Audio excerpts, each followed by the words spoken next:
Welcome back, everyone, to yet another unit in this continuation of this series of buying six figures, $100,000 worth of Apple stock. And yes, I have surpassed that number, and that does not include profit. Literally in equity now, I now do own $100,000 worth of Apple stock, every penny out of my own pocket. We'll take a look at those numbers in my Robinhood account in just a moment. Wanted to make a brief update for you guys after the turbulent, chaotic debate last night, which we thought this might have impacted the market. But lo and behold, the market actually shot up very well with a great rally. At one point, it was over 500 points up today, and the debate seemingly apparently had no effect, and investors did not care about that debate. If you did watch the debate, let me know your thoughts down below in the comments. What did you think? It was definitely interesting, definitely unique, something we've never seen before. I think the Hillary debates were even more tame and calm compared to last night's debate. We'll see if Biden even agrees to more debates after this. Supposedly he is, but we'll have to see what happens. What did you guys think of the debate? And if you have been enjoying my Apple videos, go ahead and give the video a big thumbs up, smash the like button, just help with that YouTube algorithm. YouTube will push the video out to more people, get more eyeballs on it, so it does support me and my channel. You can do that. It's totally free to do so. It doesn't cost you a penny to hit that like button, so if you could do that for me, I do appreciate it. And if you are brand new here, my name is Logan Cohn. I do videos now every single solitary day, all because of you and your support at no cost to you. I do videos covering everything from business, finance, investing to entrepreneurship, mindset, strategy, and tips and tricks from my own experience. I also do a stimulus package and stimulus check updates. So if you're interested in any of those topics, if any of those niches appeal to you, go ahead and click that big red button, the subscribe button, and also hit that little notification bell as well. That way you're notified every single time I do make a new video. So let's take a look at the Dow right now. The market's about to close in literally just a couple minutes as I'm filming this right now. It is 3:57 p.m. today, and as you can see, the market is about to close up over 400 points today. At one point it was up even more so, going as high as 28,000. It actually broke 28,000 today, but it is about to close at exactly 419 points, and it took a little dip ever since it hit 28,000, but it is still comfortably up for the day.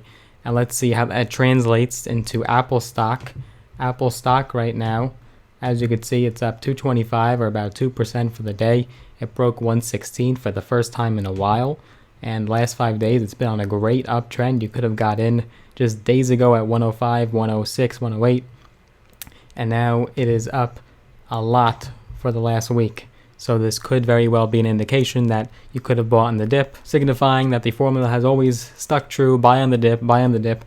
Apple came off about 20% from its peak, and I'm sure a lot of people, including myself, scooped up a boatload of shares ever since that drop after the stock split. It's changing right now live. Looks like it's about to close at 116.07 to be exact.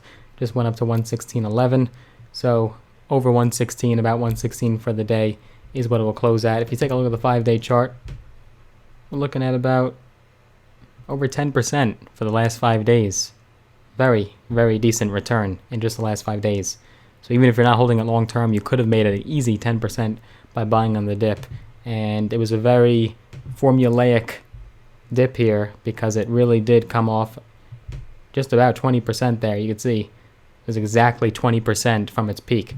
So no excuse not to buy Apple if you didn't buy it, or maybe you're just not an Apple person, but I definitely took advantage of this dip. Let's switch gears to my Robinhood portfolio right now. We are inside of my Robinhood account. This is just one of my portfolios, but it is where most of my net worth is stored. And no pun intended, because I do own store capital there. But of course, most of my money and principal is in Apple. I now own, we'll get to that in a second, but today my portfolio, at one point it was up about $3,000 today, which is about 3% there, when Apple was a lot higher earlier in the day, about midday. But today it is going to finish off. Now there is more action after hours, but it will finish off at about 1.5% up for the day, or about $1,700 up for the day. Now I don't make that every day, so it's not a guarantee that I'll make that every day, but just a nice return. It just dipped below there, and market just closed, barely dipped below 120. And back up over after hours. So this is dynamic, this is live. Can't change these numbers, can't edit them.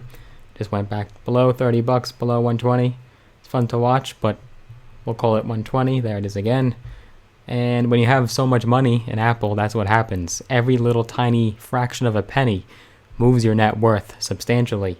For example, if Apple just goes up 1% in one day, that's the equivalence of about $1,000. And I'm not even at a total 1,000 shares yet. I'm only at 948.41. So let's go to Apple now. So as you can see, it does make up about 91.5% of my portfolio. So it is absolutely the majority of my net worth. And we have exactly 948.413028 shares. What I've been doing lately is not just buying whole shares, but also if I had any money left over, like 20-30 bucks, I would also buy a fraction of a share. So that's what I've been doing. I've been really putting every penny into Apple that I can. Market value of just Apple is now over $109,000, and the cost is $100,717.86.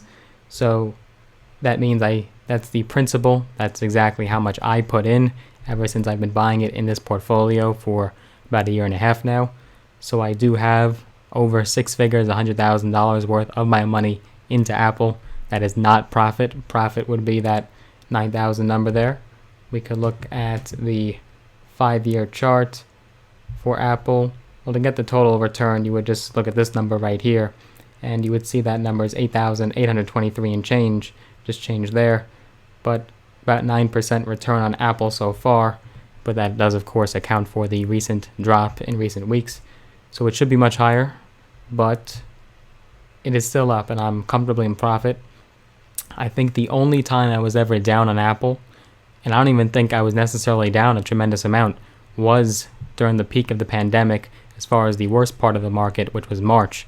But other than that, I've been up on Apple basically this entire lifetime of this portfolio. If you want to look at the total return of my entire Robinhood portfolio, you would just go to all right here, and you could see now that Apple was a good day, and you could see obviously the pandemic right here, right? February, March 23rd was the worst of the market, and then a beautiful bull run from there. And then that's when we had this recent drop throughout the months of September. September is historically a bad month for the market. Also uncertainty with the next stimulus package, uncertainty with the election, so much fear and trepidation. So that's what's going on, a lot of turmoil right now. It's almost like a little mini recession if you look at it here. You'd almost think, if you look back at the chart, that this was some sort of a recession, but as a matter of fact, it was just a normal correction, nothing too crazy. It wasn't a significant amount to call it a recession or even correction territory in this event. But I am up now, total Robinhood portfolio, and this does include Store and Pfizer, about $14,000, $13,800, or a little over 13% there. So just a brief update for you guys. Just wanted to show you an update on my Apple stake and how many more shares I've acquired of Apple since the last video. I'll link them all down below in the description.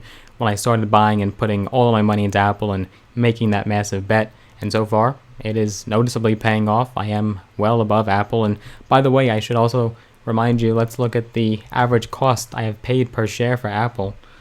So right now it's $115.46 per share, if you include after hours. And my average cost is $106.20. So very decent price for getting into Apple at that amount. And that's what happens when you do buy in dollar cost average and buy a certain amount of shares every single month. But now I'm not even really paying attention to how many shares I'm buying. I'm just putting every nickel I acquire, putting into Apple. That's what I'm doing. The total shares as well as the fractions.